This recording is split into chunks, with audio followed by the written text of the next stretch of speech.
Alhamdulillah,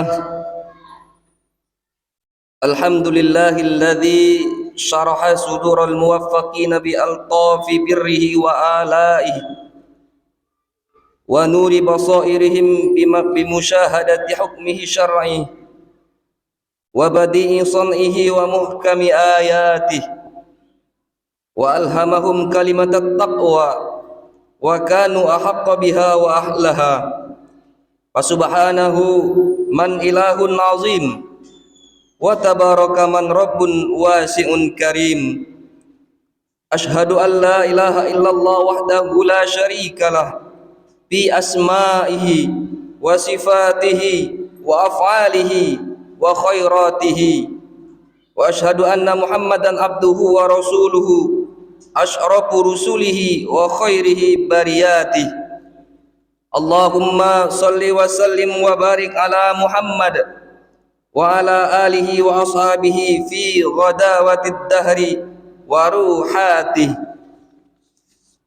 Qala Allah ta'ala fil Qur'anil Karim wa huwa asdaqul qailin.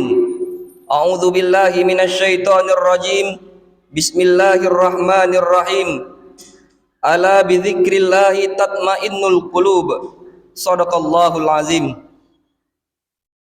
Ma'asyiral muslimin jamaah Jumat rahimakumullah. Mari kita perbanyak syukur kepada Allah Subhanahu wa taala, Tuhan semesta alam yang telah memberikan kenikmatan berupa sehat, ketenangan dan ketentraman dalam menjalani kehidupan ini.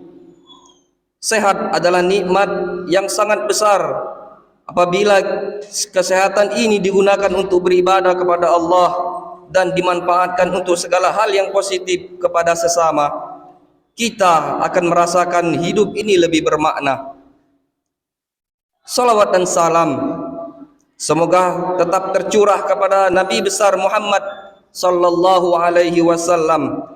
Salawat dan salam juga semoga terlimpah kepada para sahabatnya, tabi'in, para tabi'in, dan semoga kelak di akhirat kita mendapatkan syafaatnya. Amin ya rabbal alamin.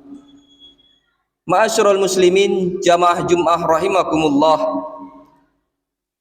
Pada kesempatan yang mulia ini, khatib mengajak kepada jamaah Jumat dan tentunya juga kepada diri khatib sendiri untuk meningkatkan takwa kepada Allah Subhanahu wa taala. Takwa bermakna melaksanakan perintah Allah dan menjauhi segala yang dilarang oleh Allah. Takwa ini juga menjadi bekal terbaik dalam menghadapi kehidupan kelak di akhirat. Kaum muslimin rahimakumullah. Satu harapan kita dalam menjalani kehidupan di dunia ini adalah ketenangan jiwa. Lebih-lebih hati sebagai komponen paling penting pada diri manusia. Hidup kadang misteri. Kita tidak mesti tahu apa yang akan terjadi besok, lusa dan seterusnya.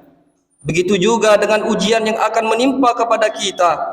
Di sini kita dituntut untuk memastikan hati kita tetap lapang, tenang dalam menjalani kehidupan ini. Mesti kadang tidak mudah, tapi melatih adalah sikap yang paling bijaksana. Ma'asyiral hadirin rahimakumullah. Ada beberapa cara agar hati kita diberikan kelapangan atau ketenangan dalam mengarungi hidup di dunia ini. Harapannya adalah agar ridha Allah selalu berpihak, baik di dunia lebih-lebih di akhirat kelak. Di antara cara untuk menumbuhkan ketenangan hati yaitu menghiasi jiwa dan hati kita dengan zikir kepada Allah Subhanahu wa taala. Zikir adalah mengingat kekuasaan Allah atas apa yang telah Ia kehendaki. Dengan zikir, hidup juga bisa selalu terkontrol, tetap berada di jalan yang dibenarkan oleh syariat. Kalaupun ada kehendak untuk melakukan maksiat kepada Allah, maka kehendak itu dapat dikalahkan dengan zikir. Ingat bahwa dalam maksiat ada konsekuensi besar yang harus diterima, berupa balasan atau siksaan dari Allah Subhanahu wa taala. Zikir atau mengingat Allah dapat dilakukan dengan berbagai macam, mulai dari menggunakan lisan, hati maupun dengan keduanya, baik secara jahar ataupun suara keras, maupun secara sir atau suara yang pelan. hendaknya kita juga berzikir dalam situasi apapun dan dimanapun. Allah Subhanahu wa Ta'ala berfirman dalam Al-Quran, Bismillahirrahmanirrahim, ala bidzikrillahi tatmainnul qulub. Artinya, ingatlah, hanya dengan mengingat Allah hati akan tentram. Ma'asyiral hadirin rahimakumullah. Selanjutnya, hati kita senantiasa akan diberikan ketenangan sebab ketaatan kita kepada Allah Subhanahu wa Ta'ala. Hamba yang taat akan dicintai oleh Allah Subhanahu wa Ta'ala, dan taat ini adalah salah satu sifat orang yang beriman dan bertakwa kepada Allah. Sebagai bentuk kecintaan Allah terhadap hambanya yang taat, Allah akan memberikan ketenteraman dalam hatinya. Masalah-masalah yang dihadapi akan cepat terurai, bahkan ia akan dilimpahkan rezeki dari jalan yang tak disangka-sangka. Sebagaimana firman Allah Subhanahu wa Ta'ala, Bismillahirrahmanirrahim, wa may yattaqillaha yaj'al lahu makhraja wa yarzuqhu min haitsu la yahtasib. Artinya, siapa yang bertakwa kepada Allah, niscaya dia akan membukakan jalan keluar baginya dan menganugerahkan kepadanya rizki dari arah yang tidak dia duga. Ma'asyiral muslimin jamaah Jum'ah rahimakumullah. Hal lain yang bisa memberikan ketenangan pada hati kita adalah ikhtiar untuk selalu memperdalam ilmu Allah. Terbesit oleh kita bahwa kadang hati kita kian lapang dan lebih tenang saat mendapatkan pencerahan dari kiai atau ulama yang memiliki ilmu begitu luas atas masalah-masalah yang kita hadapi. Pada saat yang sama, kita menyadari bahwa pentingnya ilmu. Ilmu akan membuka tabir kegelapan, mencerahkan hati yang tertutup oleh kebodohan. Karena itu, mari kita bersama-sama senantiasa memanfaatkan sisa usia dan kesempatan ini untuk mendalami ilmu-ilmu Allah Subhanahu wa Ta'ala. Ilmu adalah cahaya yang selalu menerangi pemiliknya, sekaligus menuntunnya ke jalan keselamatan.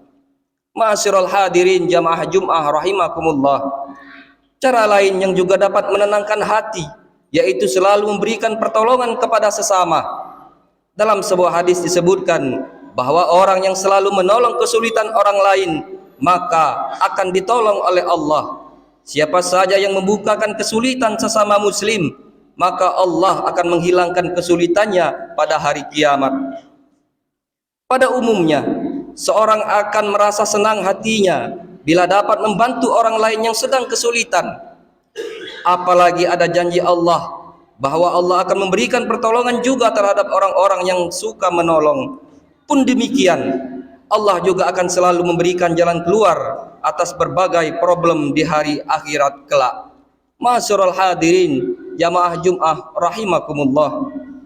Terakhir, yang dapat kita lakukan untuk menjadikan hati ini selalu tenang adalah dengan cara bertaubat dan berserah diri kepada Allah. Setiap manusia pasti punya dosa dan kesalahan. Satu cara untuk menghilangkan dosa itu adalah dengan taubat.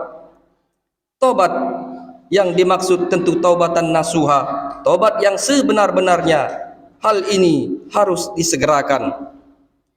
Di samping bertobat, berserah diri kepada Allah juga perlu ditanamkan dalam diri kita.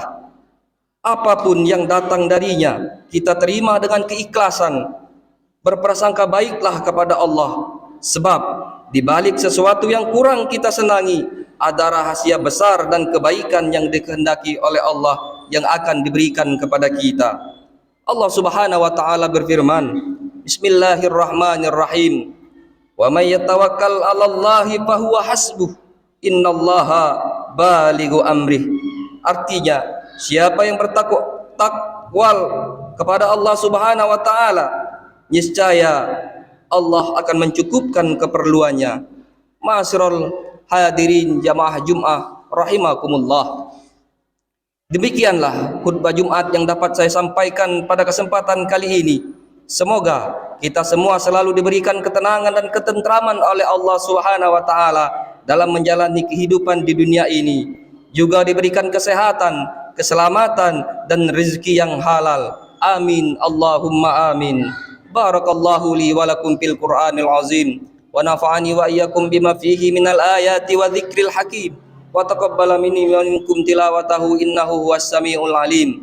Aqulu qawli hadza astaghfirullahal azim li wa lakum wa lisairil muslimina wal muslimat wal mu'minina wal mu'minat fastaghfirhu innahu huwal ghafurur rahim.